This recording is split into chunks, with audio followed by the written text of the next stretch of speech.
This brother right here on Telegram is known as @Tether. So when we talk about stable coins, we're talking about the man, the myth, the legend, Mr. Craig Sellars. Give him a round of applause, please.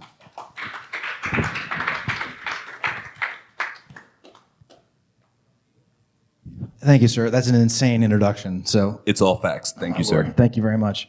Hello, everyone. My name is Craig Sellars. I'm a blockchain technologist, and I build decentralized systems on top of blockchains, usually with a blessing of amazing teams around the world who actually know how to do these things from the cryptographic level to the social level to the community level, understanding how to make self-balancing decentralized ledgers, basically, decentralized systems for the world to use.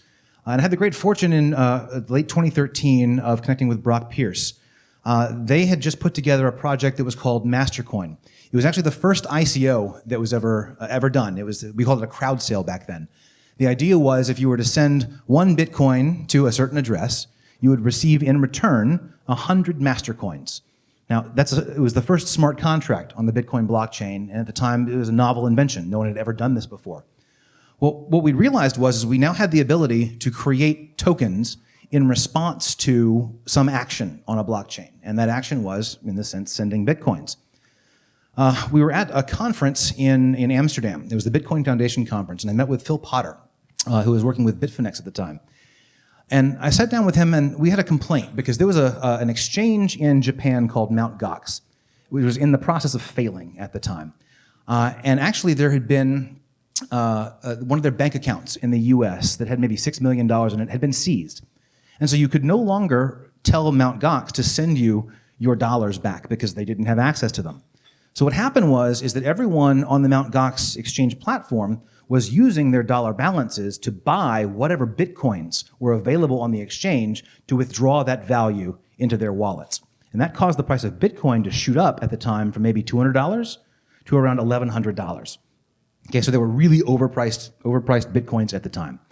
And the question I asked was, why can't I withdraw my dollar balance to the blockchain, right? And so I was having this conversation with Phil Potter, and I said, Phil, we now have this technology that allows us to create arbitrary tokens, right, in response to whatever.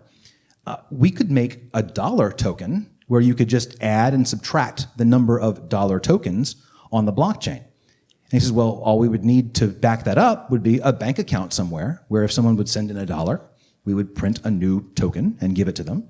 And if they brought that token back to us, we'd just send them the $1 back. And with that, we went actually to Singapore, and I was chatting with Brock Pierce. And I said, Brock, now we've got all the pieces we need to make a dollar coin, a stable coin. Because at the time, again, all of the cryptographic tokens that existed, Bitcoins, Litecoins, and this is actually pre-Ethereum as well, they all had extremely volatile price changes, right? And so you had no assurance that the value that you were trying to exchange with someone else would be stable.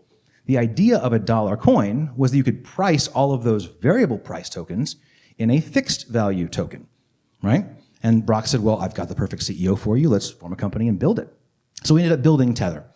And at this point, Tether probably has around $18 billion in reserve and around 18 billion tokens moving around on different blockchains: Bitcoin, Ethereum, EOS, Algorand, Tron, and potentially more coming very, very soon.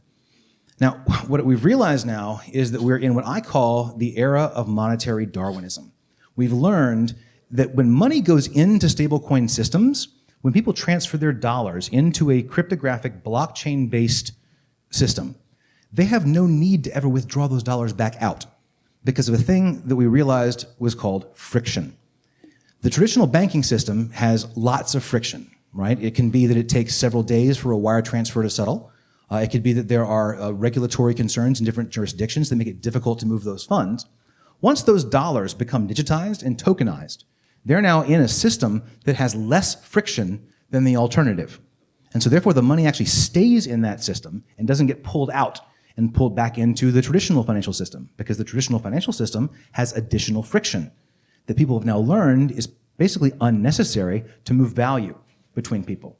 And so what we're going to see in the next coming years is the idea of tokenization of real-world assets. And it could be fiat currencies like dollars, euros, yuan, yen, etc. But it will also be stocks and bonds and real estate assets Anything in the real world that actually has tangible value has the potential of being tokenized and used on these frictionless transaction systems, right? So that is the coming innovation that we're going to see, is immense amount of velocity and volume of digital assets being transferred between people, peer-to-peer, institutions on a peer-to-peer level as well, on open public blockchains. Because again, they have the least amount of friction. That's where the money is going to flow, and it's never going to want to leave. So I hope that helps in terms of an understanding of stablecoins or tokenized assets. Any questions for Mr. Craig Sellars? Any questions? Oh, you know I got some. Okay, Please. so Mr. Craig Sellars. Yes, sir. Stable coins. This is always something that's been on my mind. Yep. Two things. Number one, first and foremost, the United States dollar, most people think it's in trouble. Mm-hmm. Most of the stable coins out there are pegged to the United States dollar. Yes. For instance, Tether. Mm-hmm. Dollar crashes, Tether crashes with it. It's the value of the asset behind it. So that's the fun part. Fun is probably the wrong word, but that is the relationship part. When you tokenize an asset, that's the stability. The stability is I will match the real world value in the digital realm. Now, if the value of that asset in the real world declines, equivalently, the value of that stable coin will decline with it because it's representing less and less value. So it becomes a pricing question. Is what asset do you want to price your assets in to find some level of stability? I know that asset, by the way. Big Mac Index, and I'm wondering why we don't have a coin that represents it. From my understanding, the Big Mac Index is used to price all currencies globally. All currencies are measured against the Big Mac Index, and I wonder why we haven't done that yet in our industry. It's a good index because it does show that that's like, one Bitcoin can buy 6,000 Big Macs. Or right? whatever, 1 gallon of milk is the price of certain Big Macs everywhere you go. Whatever it is. Yeah. So at some point you have to recognize what is going to be the defining most used token or most used asset base that can be used to price other assets in. And I can make the argument that Bitcoin is the machine that you can't turn off and that it eats money, right? So if left to its own devices, it will end up eating all the money. In the process of doing so, its value will continue to rise. Now, this is a projection. I have no idea if this is actually what's going to happen or not. But in the event that it does that, at some point it has to peak, right? And so there's going to be Bitcoins at a certain price.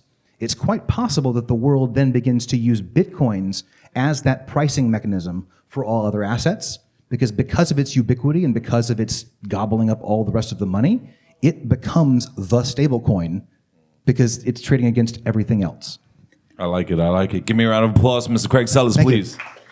Thank you, sir.